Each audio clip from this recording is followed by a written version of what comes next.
थी खून में लथपथ काया, फिर भी बंदूक उठा के 10-10 को एक ने मारा और गिर गए होश गंवा के। अब अंत समय आया तो कह गए कि हम मरते हैं, खुश रहना देश के प्यारो, अब हम तो सफर करते हैं। लता दीदी के गले से निकले हुए इस सुरीले गाने को सुनकर आज भी आंखें नम हो जाती है। लेकिन कुछ ऐसे ही हालात थे कारगिल युद्ध के, जब हमारे देश के एक एक जवान 100-100 दुश्मनों को मारकर अंत में खुद ही शहीद हो गए और बदले में हमें दे गए कारगिल युद्ध की जीत। एक ऐसी जीत जिसके बाद पाकिस्तान ने दोबारा कभी भारत पर अटैक करने की जुर्रत नहीं की। लेकिन सोचने की बात यह है कि भारत पाक के बीच कारगिल वॉर हुआ ही क्यों हमारे देश के जवानों को अपने ही देश के कारगिल पहाड़ियों को बचाने के लिए अपने प्राण की आहुति देनी पड़ी। आखिर में ये कारगिल का वॉर जीतना हमारे देश के सैनिकों के लिए इतना मुश्किल क्यों था और कैसे इस 3 महीने तक चले युद्ध में भारत ने विजय हासिल की।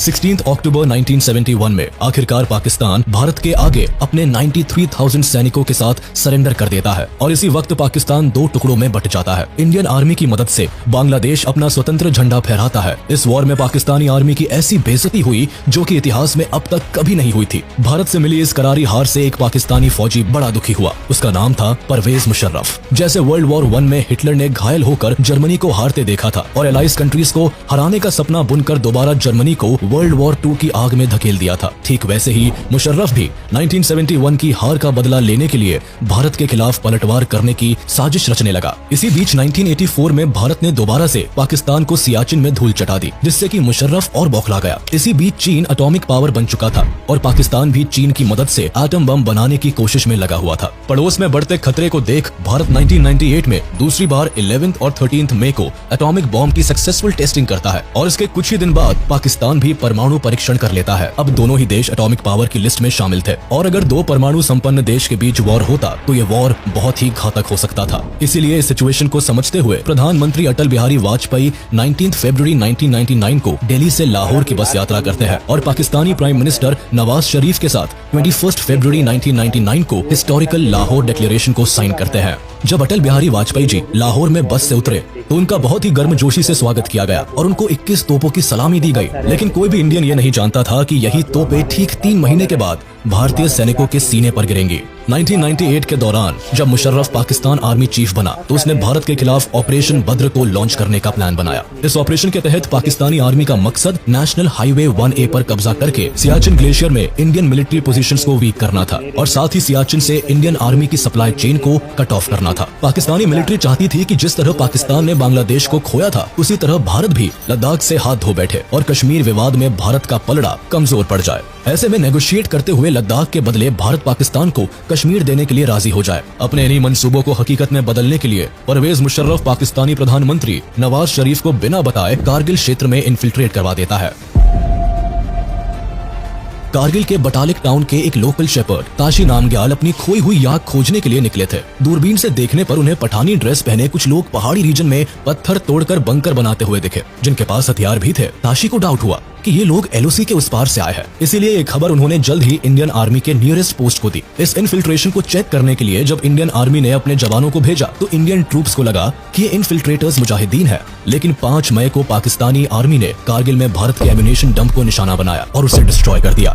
10 मई तक इंडियन आर्मी जान गई थी कि पाकिस्तान की तरफ से द्रास, कक्सर और मुश्कोर सेक्टर्स में भारी इन्फिल्ट्रेशंस हुई है और हर इलाके में इनकी टैक्टिक्स में बदलाव से इंडियन आर्मी ये भी समझ गई थी कि ये काम मुजाहिदीन का नहीं बल्कि पाकिस्तानी आर्मी का है। ये खबर साफ थी कि पाकिस्तानी सैनिक भारत के LOC वाले हिस्से में 150 किलोमीटर तक फैल चुके हैं। कारगिल का पूरा हिस्सा ऊंची पहाड़ियों और दर्रा और वैलीज में बटा हुआ है। ऐसे में पाकिस्तानियों ने भारत के कई पीक्स और वैलीज को ऑक्यूपाई कर लिया था। मश्को वैली के कई निचले हिस्से 0.5353 माउंटेन पीक जो कि LOC पर बना हुआ है और इंडियन पाकिस्तान के बॉर्डर की तरह काम करता है, उसे पूरी तरह कैप्चर कर लिया था। काकसार गाँव, बतालिक रेंज और चोरबत वैली के माउंटेन पीक्स और तुर्तुक विलेज के सदर्न एरियाज में भी पाकिस्तानी सैनिकों ने घुसपैठ कर दी थी और ऑक्यूपाई कर लिया था। इस तरह से कई सारे स्ट्रेटेजिक माउंटेन पीक्स को पाकिस्तानियों ने कब्जा करके रखा था। ये पाकिस्तानी घुसपैठ 1971 में किए गए शिमला एग्रीमेंट का डायरेक्ट ब्रीच था, जिसे प्रेसिडेंट जुल्फिकार अली भुट्टो और इंदिरा गांधी के बीच साइन किया गया था। इस इन्फिल्ट्रेशन की खबर जब प्रधानमंत्री अटल बिहारी वाजपेयी तक पहुंची तो उन्होंने कैबिनेट मीटिंग को बुलाया और इस मैटर को डिस्कस किया। भारत सरकार पाकिस्तान सरकार से इस इंट्रूजन का जवाब मांग रही थी, लेकिन नवाज शरीफ और पाकिस्तानी आर्मी बार बार इस LOC क्रॉसिंग को डिनाई कर रहे थे और कह रहे थे कि पाकिस्तानी आर्मी ने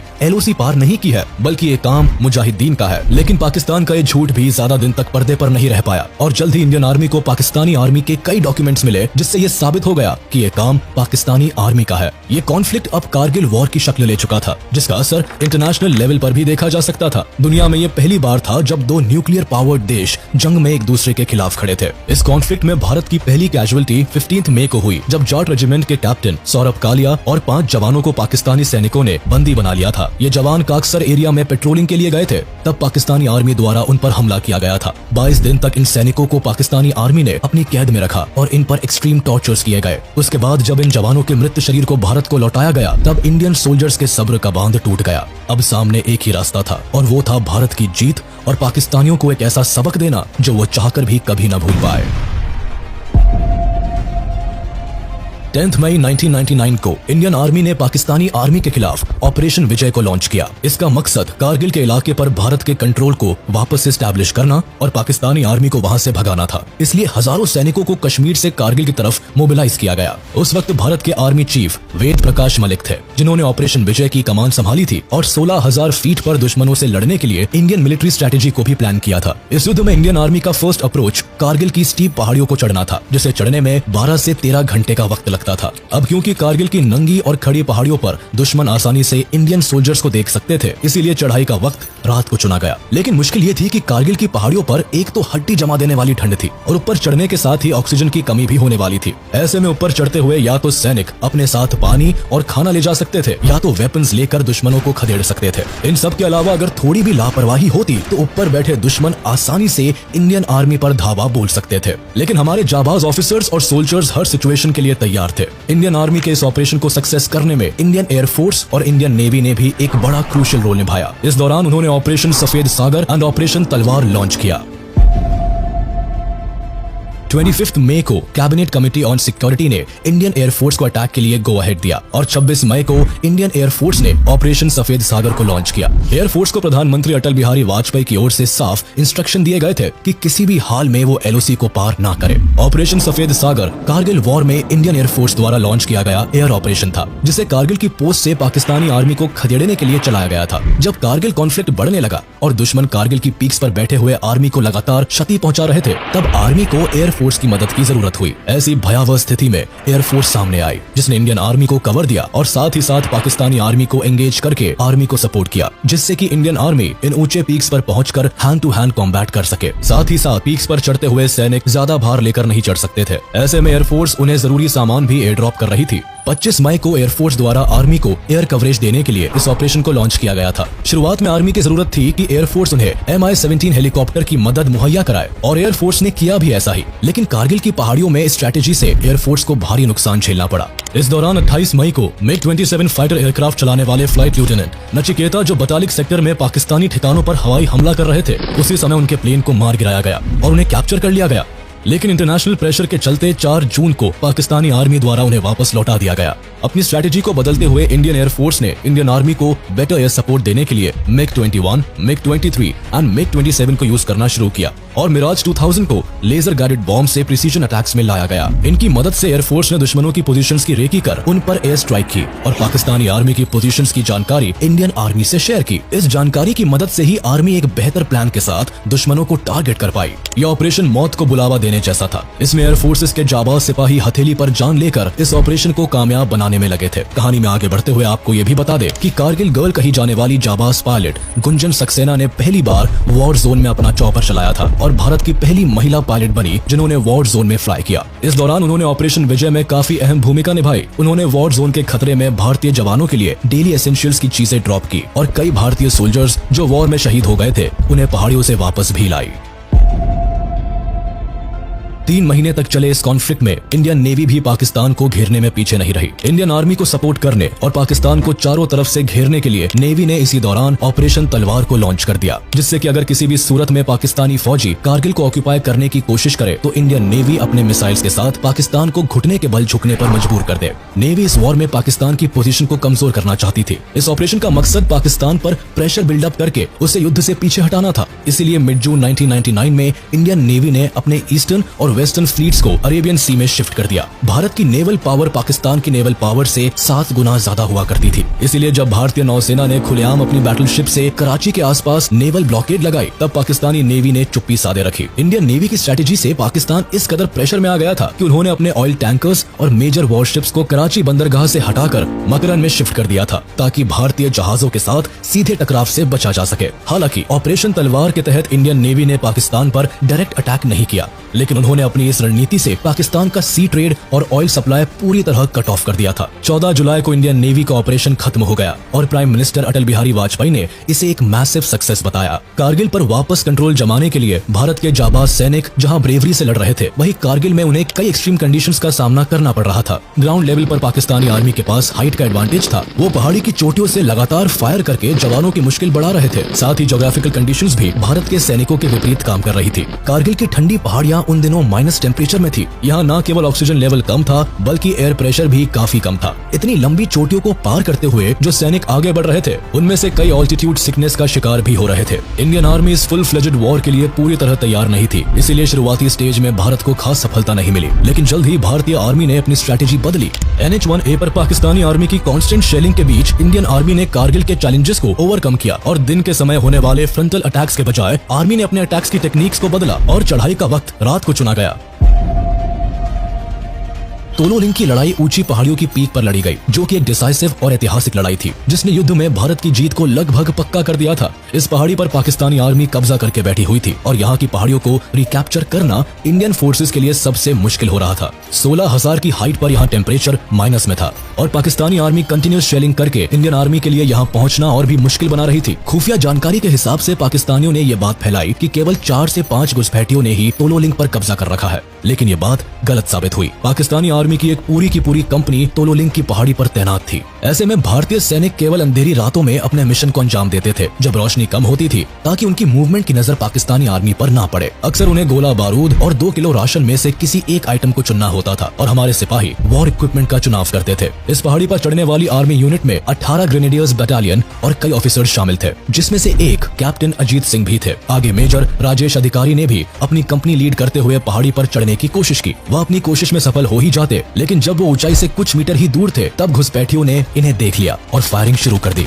इस फायरिंग में मेजर राजेश अधिकारी शहीद हो गए और उनके 2 साथी भी हैंड टू हैंड कॉम्बैट में शहीद हो गए। आगे पाकिस्तानी आर्मी की तरफ से भारी फायरिंग हुई, जिससे बचने के लिए सैनिकों को पत्थरों के पीछे पोजीशन लेनी पड़ी। अब जब सैनिक जरा भी मूवमेंट करते, वैसे ही पाकिस्तानी आर्मी की तरफ से फायरिंग शुरू हो जाती। इससे हुआ ये कि भारतीय सैनिकों की फौज बीच में ही फंस गई। इनके पास ग्रेनेड्स भी खत्म हो रहे थे। ऐसे में स्थिति को सुधारने के लिए कर्नल रविंद्रनाथ आगे आए, जिन्होंने 90 सोल्जर्स के साथ पहाड़ की चढ़ाई शुरू की। 12 जून को उन्हें अपने मिशन में तब सफलता मिली जब वह बीच में फंसे सैनिकों तक पहुंच गए। अब कर्नल रविंद्रनाथ भी दुश्मन से 1000 फीट की दूरी पर थे। यहाँ उन्होंने अपने सोल्जर्स को आखिरी बार जीत की कसम दिलाई और आगे बढ़ गए, जिसके बाद हमारी फौज उत्साहित होकर आगे बढ़ी। 4 घंटे तक लगातार फायरिंग जारी रही। 10,000 से ज्यादा शेल्स और 120 आर्टिलरी गन्स को फायर किया गया। प्लान के मुताबिक सैनिकों को 3 टीम्स में डिवाइड किया गया और उन्हें नाम दिया गया अर्जुन, भीम और अभिमन्यु। पहली टीम को टास्क दिया गया कि वह फ्रंटल अटैक्स को संभालेंगे, जबकि दूसरी टीम लोअर रिज से जाकर पीछे से अटैक करेगी और तीसरी टीम कवर फायर देगी। इस लड़ाई में पाकिस्तानी सैनिक को पीछे की तरफ से मेजर विवेक गुप्ता के प्लाटून्स ने अटैक किया। यहाँ hand to hand combat fighting हुई और इस लड़ाई में भारत ने मेजर विवेक गुप्ता और अपने 6 सोल्जर्स को खो दिया। लेकिन इन सभी सैनिकों की कुर्बानी जाया नहीं गई और भारत ने वापस तोलोलिंग पर अपना कंट्रोल जमा लिया। इस लड़ाई में हम जीत तो गए, लेकिन भारत माता ने अपने कई लाल इस युद्ध में खो दिए। इसके बाद इंडियन फोर्सेज ने कसम खाई कि अब चाहे कोई भी महीना क्यों ना चल रहा हो, इस युद्ध का अंत होकर ही रहेगा। टाइगर हिल और तोलोलिंग पर कब्जा जमाकर सेकंड राजपुताना राइफल्स ने यह साबित कर दिया था कि युद्ध की परिस्थिति जैसी भी हो, भारतीय सिपाही अपने खून से अपनी जीत का इतिहास लिखेंगे। 13 जून को एक तरफ जहां भारत ने तोलोलिंग पर एक बड़ी विक्ट्री हासिल कर ली, वहीं 15 जून को अपनी डूबती हुई नाव को बचाने के लिए पाकिस्तानी पीएम नवाज शरीफ युद्ध में सीज फायर के लिए अमेरिका का दरवाजा खटखटा रहे थे। एक तरफ वह मानने को तैयार नहीं थे कि ये काम पाकिस्तानी सेना का था, वहीं दूसरी तरफ उनकी मांग थी कि अमेरिका युद्ध में दखलंदाजी करके पाकिस्तान का साथ दे। मगर इन हरकतों से पाकिस्तान की इंटरनेशनल इमेज अब बाकी देशों को भी साफ हो गई थी। इधर वाजपेयी जी ने अमेरिकी राष्ट्रपति बिल क्लिंटन को टेलीफोन पर हुई बातचीत में साफ कर दिया था कि पाकिस्तान या तो खुद इंडियन टेरिटरी को खाली कर दे, वरना भारत जिस तरह से बेहतर समझेगा उन्हें बाहर निकाल फेंकेगा। सकेगा। यूएस प्रेसिडेंट बिल क्लिंटन ने भी भारत की साइड लेते हुए युद्ध में इंटरवीन करने से मना कर दिया था, बल्कि अमेरिका ने पाकिस्तान को पब्लिकली फटकार लगाकर और उसे जल्द से जल्द अपने सैनिकों को LOC से बाहर बुलाने को कहा था। अमेरिका से ठुकराए जाने के साथ ही पाकिस्तान इंटरनेशनल लेवल पर खुद को कॉर्नर्ड महसूस कर रहा था। जाहिर था एक ऐसे राष्ट्र के साथ कोई नहीं खड़ा होना चाहता था जिसने बेवजह एक बड़े युद्ध को जन्म दे दिया था, और अमेरिका भी एक गलत राष्ट्र की साइड लेकर वर्ल्ड पावर के तौर पर अपनी क्रेडिबिलिटी खत्म नहीं करना चाहता था।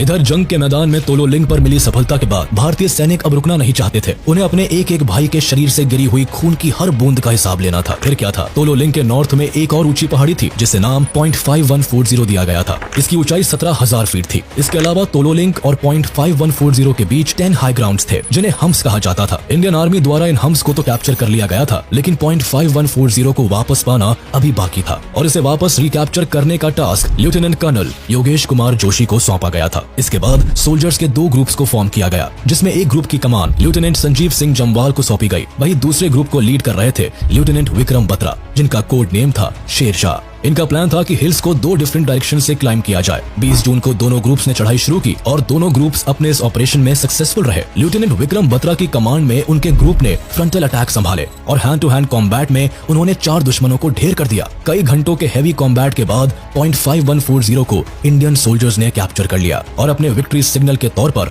विक्रम बत्रा ने ये दिल मांगे मोर सिग्नल भी दिया। .5140 पर विक्ट्री भारत के लिए एक बहुत बड़ी डिप्लोमेटिक जीत थी। इस पॉइंट से पाकिस्तान के कई डॉक्यूमेंट्स भी रिकवर किए गए थे, जिससे ये सच भी सामने आ गया था कि इस युद्ध में पाकिस्तान अपनी इज्जत बचाने के लिए अब तक केवल झूठ बोल रहा था। भारत की ऊंची पहाड़ियों पर जैसे जैसे इंडियन आर्मी का कब्जा हुआ, वैसे वैसे पाकिस्तान न केवल युद्ध के मैदान में कमजोर पड़ रहा था, बल्कि इंटरनेशनली भी उसकी स्थिति कमजोर पड़ती जा रही थी। 2 जुलाई को पाकिस्तानी PM नवाज शरीफ ने अमेरिकन प्रेसिडेंट बिल क्लिंटन से कारगिल वॉर को रोकने के लिए मदद मांगी थी, जिस पर अमेरिका ने नवाज शरीफ को साफ कर दिया था कि इसके लिए पाकिस्तान को LOC से अपनी सेना को हटाना होगा और कश्मीर मामले में अमेरिका पाकिस्तान की कोई मदद नहीं करेगा। 3 जुलाई को नवाज शरीफ अमेरिका गए और 4 जुलाई को अमेरिकन प्रेसिडेंट बिल क्लिंटन के साथ मीटिंग करने के बाद वह LOC से अपनी सेना हटाने के लिए राजी हो गए। दूसरी तरफ इस युद्ध में अमेरिका का इन्वॉल्वमेंट इसलिए भी ज्यादा था क्योंकि अमेरिका की खुफिया एजेंसी CIA ने अमेरिकी सरकार को जानकारी दी थी कि पाकिस्तान अपने न्यूक्लियर हथियारों को मूव कर रहा है। ऐसे में अमेरिका को डर था कि अगर ये युद्ध लंबा चला तो पाकिस्तान कहीं इस जंग को न्यूक्लियर वॉर में ना बदल दे। इसीलिए अमेरिका की तरफ से पाकिस्तान पर कारगिल से पीछे हटने का प्रेशर था। टेक्निकली ये युद्ध 4 जुलाई को खत्म हो चुका था, जब पाकिस्तान कारगिल से अपनी सेना हटाने के लिए तैयार हो गया था। लेकिन ग्राउंड रियलिटी काफी अलग थी। पाकिस्तान के सैनिक अब भी भारत की चोटियों को छोड़कर नहीं गए थे और उनकी तरफ से अभी भी भयंकर जवाबी हमले हो रहे थे। कई जगह पर पाकिस्तानी सैनिक कुछ चौकियों से पीछे हट जाते थे, लेकिन वो दूसरी चौकियों पर कब्जा कर लेते थे। ऐसे में उन्हें भारतीय सरजमीन से बाहर फेंकना इंडियन एयरफोर्स और इंडियन आर्मी पर निर्भर करता था। 4 जुलाई को जहां डिप्लोमेटिकली पाकिस्तान इस युद्ध से पीछे हट गया था, वहीं जंग के मैदान में भारतीय जवानों की बहादुरी से भारत टाइगर हिल को भी कैप्चर करने में सफल हो गया था। टाइगर हिल 17,000 फीट की एक ऊंची चोटी थी जो कि द्रास रीजन को डोमिनेट करती थी। इस चोटी पर बैठे सैनिक द्रास की हर छोटी बड़ी एक्टिविटी पर नजर रख सकते थे। हालांकि मई के महीने में भी भारत ने इस पहाड़ी को कैप्चर करने की कोशिश की थी, लेकिन उस यूनिट को हेवी कैजुअलिटी झेलनी पड़ी थी। इसीलिए भारत ने कुछ हफ्तों तक टाइगर हिल को कैप्चर करने का कोई प्लान नहीं बनाया। लेकिन 3 जुलाई को भारतीय सैनिकों ने फिर टाइगर हिल को रिकैप्चर करने के लिए स्ट्रेटेजी बनाई। ये काम 18 ग्रेनेडियर्स और 8th बटालियन सिख रेजिमेंट को सौंपा गया। इससे पहले इंडियन एयरफोर्स 2 जुलाई को पहले ही दुश्मन के ठिकानों पर अपनी नजर गड़ा चुकी थी। फिर 3 जुलाई की रात को भारतीय सैनिकों ने टाइगर हिल की चढ़ाई शुरू की। अब क्योंकि टाइगर हिल की एक साइड पूरी तरह वर्टिकल थी, इसलिए इंडियन आर्मी ने रणनीति बनाई कि वह मल्टी डायरेक्शनल असॉल्ट का सहारा लेगी, यानी ट्रूप्स का एक ग्रुप वर्टिकल साइड से पहाड़ी की चोटी पर चढ़कर घुसपैठियों को सरप्राइज करेगा, वही 8 सिख सामने से अटैक कर अपने मिशन को अंजाम देंगे। आगे हुआ भी ऐसा ही। 18 ग्रेनेडियर्स की टीम ने रस्सी और माउंटेन इक्विपमेंट की मदद से इस मिशन को अंजाम दिया। इसमें 18 ग्रेनेडियर की घातक प्लेटून्स को लेफ्टिनेंट बलवंत सिंह लीड कर रहे थे। इन्होंने 4:30 बजे टाइगर हिल पर पहुंचकर दुश्मनों को सरप्राइज कर दिया था। दूसरी तरफ इंडियन एयरफोर्स की हेवी आर्टिलरी शेलिंग और एयर अटैक्स ने दुश्मनों की हालत को पहले ही खस्ता कर दिया था। इसलिए जब hand to hand combat fighting हुई तो दुश्मनों ने अपने 12 साथियों को खो दिया था, जबकि भारत की तरफ से 6 कैजुअलिटीज हुई थी। घायल हुए सोल्जर्स में एक सैनिक 19 साल के योगेंद्र सिंह यादव भी थे, जिन्होंने खुद से इस मिशन पर जाने के लिए वॉलंटियर किया था। ये रोप को लीड करते हुए आगे बढ़ रहे थे, लेकिन दुश्मनों को इनके बारे में पता चला और उन्होंने मशीन गन एंड रॉकेट की फायरिंग से इन्हें घायल कर दिया। लेकिन जख्मी हालत में भी ये अपनी चढ़ाई कंटिन्यू करते रहे और दुश्मनों पर ग्रेनेड फेंका और 4 दुश्मनों को मार गिराया। इन्होंने अपने साथियों के साथ मिलकर दूसरे बंकर को भी निशाना बनाया। इनकी बहादुरी से मोटिवेट होकर बाकी सोल्जर्स में भी जोश आया, जिसके बाद सबने बहादुरी दिखाकर टाइगर हिल पर भी जीत का झंडा लहराकर भारत का सर फख्र से ऊंचा कर दिया। Battle of Tololing and Tiger Hill की जीत से जहां जवानों का मनोबल बढ़ गया था, वहीं भारत की इस जीत की खुशी को हर भारतीय मना रहा था। लेकिन कोई नहीं जानता था कि इस खुशी के साथ एक ट्रेजेडी भी देश का इंतजार कर रही है। इसकी शुरुआत 7 जुलाई 1999 को हुई, जब कैप्टन विक्रम बत्रा की लीड में जम्मू एंड कश्मीर राइफल्स को पॉइंट 4875 को कैप्चर करने के लिए भेजा गया। इस मिशन पर उनके बैटल कंपेनियन थे कैप्टन अनुज नायर। कैप्टन बत्रा ने इस मिशन में अपनी वीरता दिखाते हुए दुश्मनों को धूल चटा दी। फिजिकल फाइट में उन्होंने अकेले ही पाकिस्तानी फाइटर्स को मार गिराया। उनके शरीर पर लगी चोटों के बावजूद वो अगले दुश्मन की ओर बढ़े और उन पर ग्रेनेड फेंककर दुश्मनों को साफ कर दिया। 7 जुलाई को मिशन ऑलमोस्ट कंप्लीट हो ही चुका था और भारत पॉइंट 4875 पर जीत जाहिर करने के लिए तैयार था। लेकिन इसी बीच कैप्टन बत्रा एक दूसरे सोल्जर लेफ्टिनेंट नवीन अनाबेरू को रेस्क्यू करने के लिए बंकर से बाहर निकले। तभी दुश्मन की गोली सीधे कैप्टन बत्रा की चेस्ट पर आकर लगी और भारत ने अपने वीर शेर शाह को खो दिया। भारत को पॉइंट 4875 पर जीत तो हासिल हुई, लेकिन इस जीत की कीमत देश को बहुत महंगी पड़ी। जम्मू एंड कश्मीर राइफल्स के 13th बटालियन के 24 साल के कैप्टन विक्रम बत्रा इस युद्ध में जीत तो गए, लेकिन एक घायल साथी को बचाने के दौरान उन्होंने अपनी जान गंवा दी। देश को जीत की खुशी देकर खुद कैप्टन बत्रा इतनी छोटी उम्र में चल बसे। भारत ने अपने 2 हीरोज कैप्टन बत्रा और कैप्टन अनुज नायर को खो दिया था। आज के दिन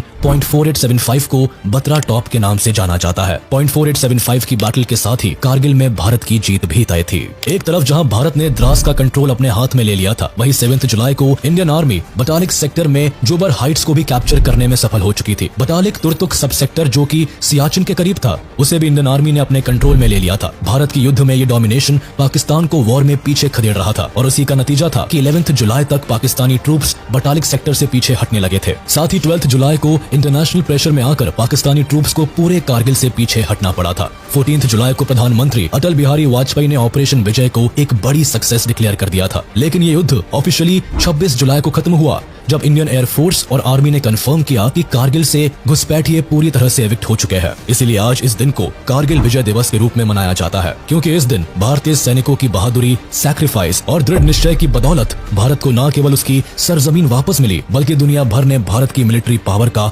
लोहा माना। इस हार से बौखलाए परवेज मुशर्रफ अक्टूबर के महीने में अपने ही देश के कॉन्स्टिट्यूशन को सस्पेंड कर देते हैं। वह देश में इमरजेंसी डिक्लेयर कर देते हैं और पीएम नवाज शरीफ का तख्ता पलटकर खुद पाकिस्तान के प्रेसिडेंट बन जाते हैं। बाद में एक खुलासा भी होता है कि इस युद्ध के chief strategist Pakistani general Parvez Musharraf थे। कारगिल में जीत के लिए भारत को captain Vikram Batra, lieutenant Manoj Kumar Pandey, major Rajesh Singh Adhikari और मेजर विवेक गुप्ता के साथ साथ सैकड़ों बहादुर जवान को खोना पड़ा। युद्ध के बाद captain Vikram Batra, lieutenant Manoj Kumar Pandey, major Rajesh Singh Adhikari, major Vivek Gupta, rifleman Sanjay Kumar और ग्रेनेडियर योगेंद्र यादव को हाईएस्ट गैलेंट्री अवार्ड परमवीर चक्र से सम्मानित किया गया। आज भले ही ये जवान हमारे साथ नहीं है, लेकिन कारगिल की ऊंची चोटियां आज भी इनके बहादुरी के किस्से सुनाती शान से भारत के बॉर्डर की रखवाली करती है।